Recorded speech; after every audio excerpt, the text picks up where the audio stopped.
10. Ante la justicia. Conservo de Pau un recuerdo agradable. En aquella ciudad casi nunca sopla el viento. Y como permanecimos en ella durante el invierno, pasando los días en la calle, en las plazas públicas y en los paseos, se comprenderá que yo fuese muy sensible a una ventaja de este tipo. No fue, sin embargo, esta razón la que, contrariando nuestras costumbres, determinó tan larga estancia en el mismo lugar, sino otra muy distinta y todopoderosa para mi dueño. Me refiero a la abundancia de nuestras recaudaciones. En efecto, durante todo el invierno tuvimos un público de niños que no se cansó de nuestro repertorio y jamás nos gritó. Pero siempre es lo mismo. Eran, en su mayor parte, niños ingleses. Muchachotes de rosadas carnes y hermosas chiquillas de ojos grandes y dulces, casi tan bellos como los de Dolce. Entonces aprendí a distinguir los Albert, los Huntley y otras pastas secas de las que se llenaban los bolsillos antes de salir, para distribuirlas luego, generosamente, entre Corazón Hermoso, los perros y yo. Cuando las cálidas jornadas anunciaron la primavera, nuestro público fue haciéndose menos numeroso y, tras la representación, más de una vez algunos niños vinieron a estrechar la pata de Corazón Hermoso y Capi. Se estaban despidiendo. A la mañana siguiente ya no les veríamos. Pronto estuvimos solos en las plazas públicas y fue preciso pensar en abandonar, nosotros también, los paseos de la base Plante y del Pare. Una mañana nos pusimos en camino y no tardamos en perder de vista las torres de Gastón Phoebus y de Montauset. Habíamos vuelto a nuestra vida errante, a la aventura, por los caminos reales. Durante mucho tiempo, no sé cuántos días, cuántas semanas, andamos siempre adelante, cruzando valles, escalando colinas, dejando siempre a nuestra derecha las azuladas cumbres de los Pirineos que parecían amontonamientos de nubes. Luego, una noche, llegamos a una gran ciudad, a orillas de un río, en una fértil llanura. Sus casas, muy feas en su mayoría, estaban construidas en ladrillo rojo. Las calles estaban pavimentadas con pequeños guijarros puntiagudos, duros para los pies de unos viajeros que habían andado una decena de leguas en su jornada. Mi dueño me dijo que estábamos en Toulouse y que permaneceríamos mucho tiempo allí. Como de costumbre, nuestra primera preocupación fue buscar lugares propicios para nuestras representaciones. Encontramos muchos, pues en Toulouse no faltan los paseos, sobre todo en la parte de la ciudad cercana al Jardín des Plantes. Hay allí un hermoso césped sombreado por grandes árboles, en el que desembocan varios bulevares a los que llaman avenidas.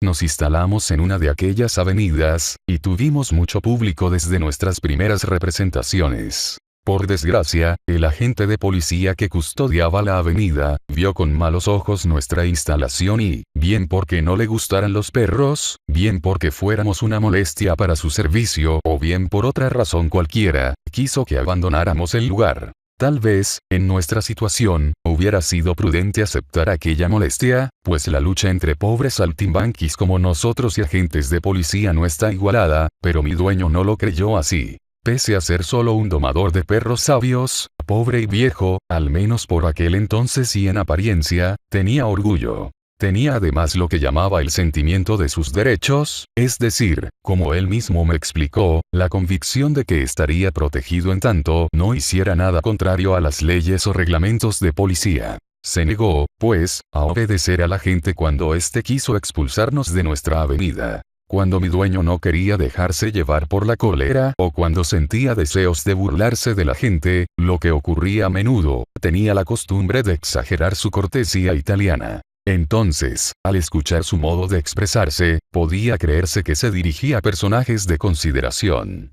El ilustrísimo representante de la autoridad, dijo, respondiendo mientras se sacaba el sombrero al agente de policía, ¿puede mostrarme un reglamento emanado de la antedicha autoridad que prohíba a ínfimos trotamundos como nosotros ejercer su miserable industria en esta plaza pública? El agente respondió que no era cuestión de discutir sino de obedecer. Sin duda, replicó Vitalis, así lo entiendo yo también. Por lo tanto le prometo obedecer sus órdenes en cuanto me haya hecho saber en virtud de qué reglamentos me las da usted. Aquel día el agente de policía nos volvió la espalda mientras mi dueño, con el sombrero en el brazo doblado e inclinándose, le acompañaba riendo silenciosamente. Pero regresó a la mañana siguiente y, franqueando las cuerdas que Formaban el recinto de nuestro teatro, se arrojó en medio de nuestra representación. Póngales bozal a sus perros, dijo con dureza a Vitalis. A ponerles bozal a mis perros.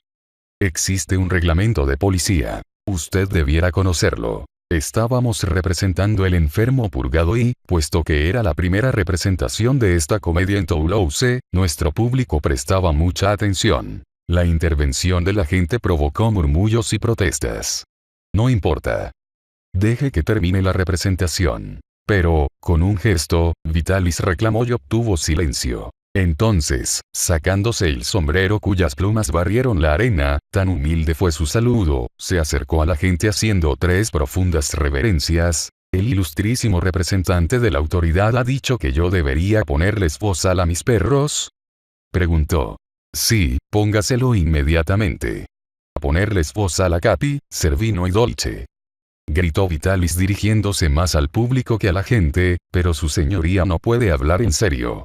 ¿Cómo podría, el sabio médico Capi, conocido en todo el mundo, recetar sus medicinas purgantes para expulsar la bilis del infortunado señor Corazón Hermoso, si el antedicho Capi lleva en la punta del hocico un bozal?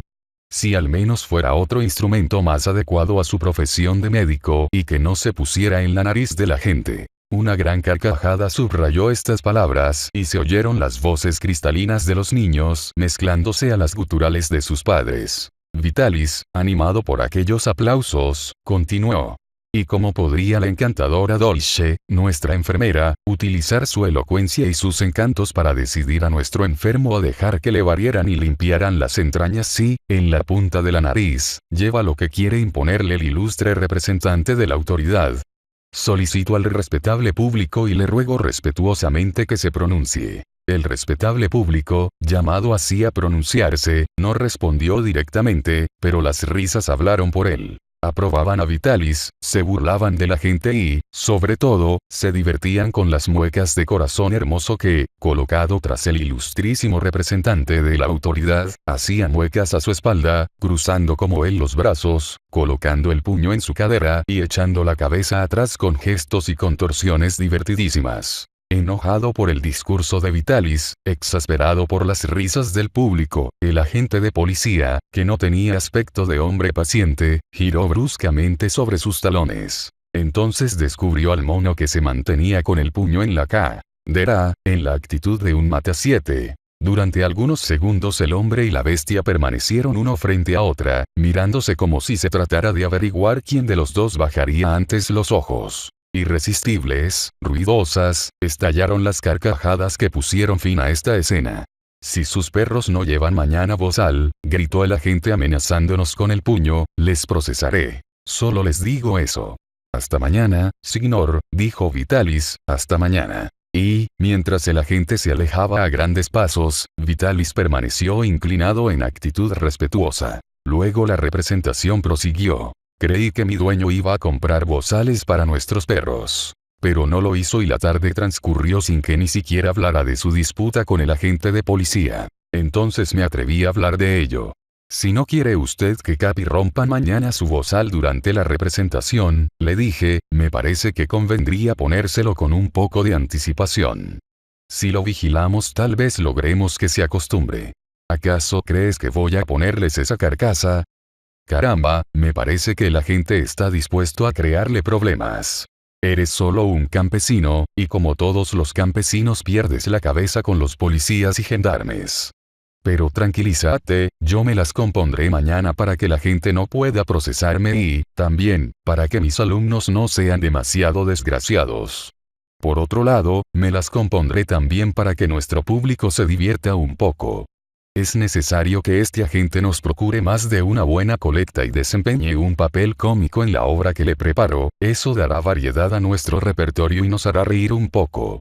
Para ello tú irás solo mañana a nuestra plaza con Corazón Hermoso. Tenderás las cuerdas, tocarás un poco el arpa y cuando tengas a tu alrededor el público suficiente y el agente haya llegado, haré mi entrada con los perros. Entonces comenzará la comedia. No me hacía mucha gracia irme solo a preparar nuestra representación, pero comenzaba a conocer a mi dueño y a saber cuándo podía contradecirle. Era evidente que en aquellas circunstancias no tenía posibilidad alguna de hacerle abandonar la parte de placer que esperaba obtener. Me decidí, pues, a obedecer. Al día siguiente me dirigí a nuestra plaza de costumbre y tendí las cuerdas. Apenas había tocado algunos acordes cuando la gente acudió de todas partes y se agrupó en el recinto que acababa de trazar. En los últimos tiempos, sobre todo durante nuestra estancia en Pau, mi dueño me había hecho estudiar el arpa y yo comenzaba a tocar con cierta gracia algunos fragmentos que me había enseñado. Entre ellos, había una canzoneta napolitana que cantaba acompañado del arpa y que me valía siempre muchos aplausos. Yo era ya artista por más de un lado y, en consecuencia, estaba dispuesto a creer que cuando nuestra compañía tenía éxito, este se debía a mi talento. Sin embargo, aquel día tuve el sentido común de comprender que la gente no se apretujaba a mi alrededor para escuchar mi canzoneta. Quienes, la víspera, habían asistido a la escena del agente de policía, habían vuelto trayendo consigo algunos amigos. En Toulouse, como en casi todas partes, se tiene poca simpatía por los agentes de policía, y sentían curiosidad por ver cómo el viejo italiano iba a salir del lío engañando a su enemigo. Pese a que Vitalis no pronunció más palabras que «hasta mañana, signor», todo el mundo había comprendido que esta cita, dada y aceptada, era el anuncio de una gran representación en la que hallarían motivo de reír y divertirse a expensas de la policía. De este modo, al verme solo con Corazón Hermoso, más de un espectador inquieto me interrumpía para preguntarme si el italiano no iba a venir. «Llegará pronto». Y continuaba con mi canzoneta. Pero no fue mi dueño quien llegó sino el agente de policía. Corazón Hermoso fue el primero en verle e inmediatamente, colocando su mano en la cadera y echando atrás su cabeza, comenzó a pasear a mi alrededor, de un lado a otro, rígido, erguido, con una prestancia ridícula. El público estalló en una carcajada y aplaudió numerosas veces. El agente quedó desconcertado y me miró con ojos furiosos. Naturalmente, eso redobló la hilaridad del público. También yo tenía ganas de reír, pero por otro lado no me sentía muy tranquilo. ¿Cómo terminaría todo aquello? Cuando Vitalis estaba allí, todo iba bien, él contestaba a la gente.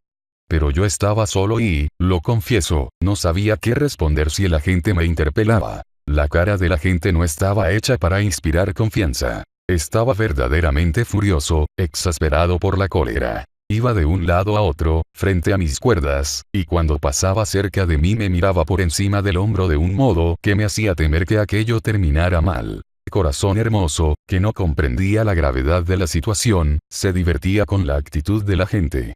Se paseaba también a lo largo de la cuerda, pero por la parte de dentro, mientras el agente lo hacía por fuera y cuando pasaba por delante de mí, me miraba por encima del hombro de un modo tan divertido que las risas del público iban en aumento. No queriendo llevar al extremo la exasperación de la gente, llamé a Corazón Hermoso, pero este no se hallaba dispuesto a obedecer. El juez Goui le divertía y se negó a obedecerme, continuó corriendo su paseo, escapando cuando yo quería cogerle. No sé cómo ocurrió, pero el agente, cegado sin duda por la cólera, imaginó que yo excitaba al mono y, rápidamente, pasó por encima de la cuerda. En 2 pasos estuvo junto a mí y me sentí casi derribado de un bofetón. Cuando estuve de nuevo sobre mis piernas y volví a abrir los ojos, Vitalis, surgido de no sé dónde, se había colocado entre la gente y yo, sujetando por la muñeca al policía.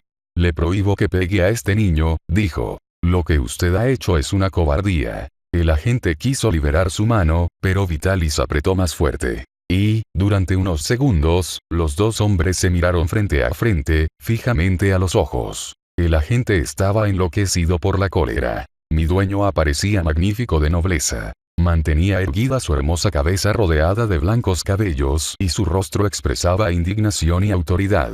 Me pareció que, ante esta actitud, la tierra iba a tragarse a la gente, pero no fue así. De un vigoroso movimiento, liberó su muñeca, tomó a mi dueño por las solapas y le empujó con brutalidad. Vitalis estuvo a punto de caer, tan fuerte había sido el empujón. Pero se recuperó y, levantando el brazo derecho, golpeó con fuerza la muñeca del agente. Mi dueño era un anciano vigoroso, es cierto, pero un anciano al fin. El agente, hombre joven aún y lleno de fuerza, la lucha no hubiera durado mucho tiempo. Pero no hubo lucha. «¿Qué quiere usted?», preguntó Vitalis. «Le detengo». Sígame al puesto de guardia. ¿Por qué ha golpeado usted al niño? Silencio. Sígame. Vitalis no contestó, pero dirigiéndose a mí me dijo. Regresa a la posada y quédate con los perros, ya procuraré que te lleguen noticias mías. No pudo decir nada más, el agente se lo llevó. Así terminó aquella representación que mi dueño pretendió hacer divertida y que tan tristemente acabó. El primer movimiento de los perros había sido el de seguir a su maestro, pero les ordené que permanecieran a mi lado y, acostumbrados a obedecer, regresaron. Me di cuenta entonces de que llevaban bozal, pero en vez de tener el hocico rodeado por una carcasa de alambre o por una red, llevaban simplemente una estrecha cinta de seda anudada con un lazo alrededor de su hocico. Capi, que tenía el pelo blanco, llevaba una cinta roja. Servino, que era negro, blanca. Dolce, que era gris, azul. Eran bozales de teatro y Vitalis se los había puesto a los perros sin duda para la farsa que quería representarle a la gente. El público se había dispersado con rapidez. Solo algunas personas habían permanecido en sus lugares, discutiendo sobre lo que acababa de suceder. El viejo tenía razón. No, ha hecho mal.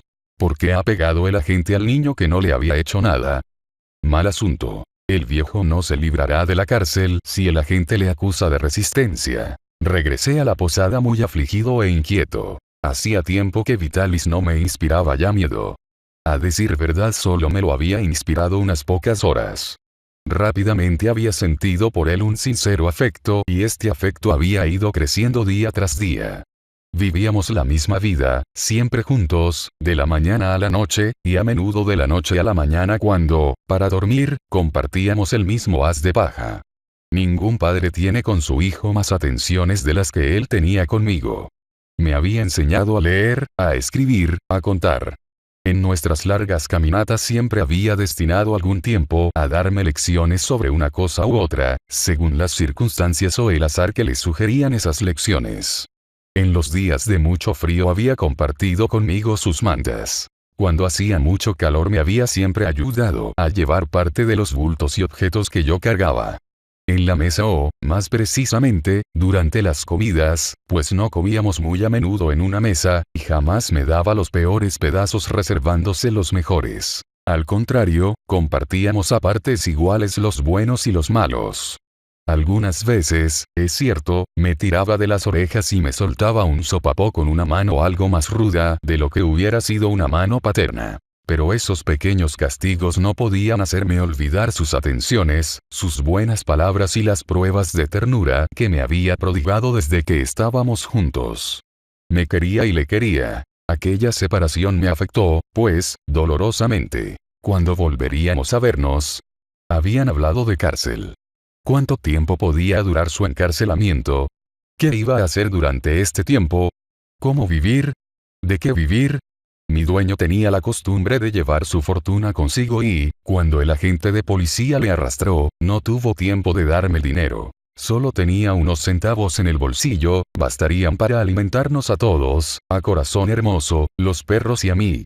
Pasé así 2 angustiosos días sin atreverme a salir del patio de la posada, ocupándome de Corazón Hermoso y de los perros que, por su parte, se mostraban muy inquietos y apenados. Por fin, al tercer día, un hombre me trajo una carta de Vitalis. En aquella carta mi dueño me decía que le mantenían en prisión para hacerle pasar por el tribunal correccional al siguiente sábado, acusado de resistencia a un agente de la autoridad y vías de hecho sobre la persona del mismo. Al dejarme llevar por la cólera, añadía, he cometido una grave falta que podría costarme cara. Pero es tarde ya para remediarlo. Ven a la audiencia. Eso te servirá de lección. Añadía luego algunos consejos referentes a mi conducta y terminaba enviándome un beso y recomendándome que acariciara de su parte a Capi, Corazón Hermoso, Dolce y Servino. Mientras leía aquella carta, Capi, entre mis piernas, mantenía su hocico junto al papel, husmeando, oliendo, y los movimientos de su cola me decían que, con toda seguridad, reconocía por el olfato que la carta había pasado por las manos de su dueño. Era la primera vez en 3 días que demostraba alegría y animación. Tras informarme supe que la audiencia del Tribunal Correccional comenzaba a las 10. El sábado, a las 9, me adosé a la puerta y entré el primero. Poco a poco la sala fue llenándose y reconocí a varias personas que habían presenciado la escena con el policía. Yo ignoraba lo que eran los tribunales de justicia, pero, instintivamente, tenía un miedo horrible. Me parecía que, aun tratándose de mi dueño y no de mí, yo estaba en peligro. Fui a colocarme tras una gran estufa y, apretándome contra la pared, me hice tan pequeño como me fue posible. Mi dueño no fue el primero en ser juzgado. Pasaron antes gente que había robado, que se había peleado, que, todos, decían ser inocentes y que, todos, fueron condenados. Por fin, Vitalis se sentó entre dos gendarmes, en el banco que habían ocupado todos los que le precedieron. De lo que dijeron al comienzo, de lo que le preguntaron y de lo que respondió, no sé nada. Me hallaba demasiado conmovido como para escuchar o, al menos, comprender. Por otra parte, no pensaba en escuchar, miraba. Miraba a mi dueño que se mantenía de pie, con sus largos cabellos blancos echados hacia atrás, en la actitud de un hombre avergonzado y lleno de pesadumbre. Miré al juez que le interrogaba. De modo, dijo, que reconoce usted haber propinado algunos golpes a la gente que le detenía. No algunos golpes, señor presidente, un solo golpe. Cuando llegué a la plaza en la que iba a desarrollarse nuestra representación, vi que la gente daba una bofetada al niño que me acompañaba. ¿No es su hijo? No, señor presidente, pero le amo como si lo fuera. Cuando le vi golpearle, me dejé arrastrar por la cólera. Cogí con fuerza la mano de la gente para impedir que siguiera pegándole. Pero usted también pegó a la gente. En fin, cuando este me cogió por las solapas, olvidé quién era el hombre que me agredía o, mejor dicho, solo vi a un hombre, no a un agente y me dejé llevar por un movimiento instintivo, involuntario. A su edad las personas no se dejan llevar. Ciertamente, no debieran dejarse llevar. Por desgracia, no siempre se hace lo que se debe. Hoy me doy cuenta. Escucharemos a la gente. Este contó los hechos tal como habían sucedido. Pero insistió mucho más en el modo como se habían burlado de su persona, de su voz, de sus gestos, que en el golpe que había recibido. Durante la declaración, Vitalis, en vez de escuchar con atención, miraba a todas partes de la sala. Comprendí que me buscaba. Me decidí entonces a dejar mi refugio y, colándome por entre los curiosos, llegué a primera fila. Me vio y su rostro entristecido se iluminó. Me di cuenta de que se sentía feliz al verme y, a mi pesar, los ojos se me llenaron de lágrimas. ¿Es todo cuanto quiere decir en su defensa?, preguntó por fin el presidente. Por mí no añadiría nada. Pero para el niño al que amo tiernamente y que se quedará solo, para él solicito la indulgencia del tribunal y ruego que se nos tenga separados el menor tiempo posible. Creí que iban a poner en libertad a mi dueño. Pero no fue así. Otro magistrado habló durante unos minutos y, luego, el presidente, con voz grave, dijo que el llamado Vitalis, convicto de injurias y vías de hecho a un agente de la fuerza pública, era condenado a 2 meses de cárcel y a 100 francos de multa. 2 meses de cárcel. A través de mis lágrimas vi cómo volvía a abrirse la puerta por la que Vitalis había entrado. Este siguió a un gendarme, luego la puerta volvió a cerrarse. 2 meses de separación. ¿A dónde ir?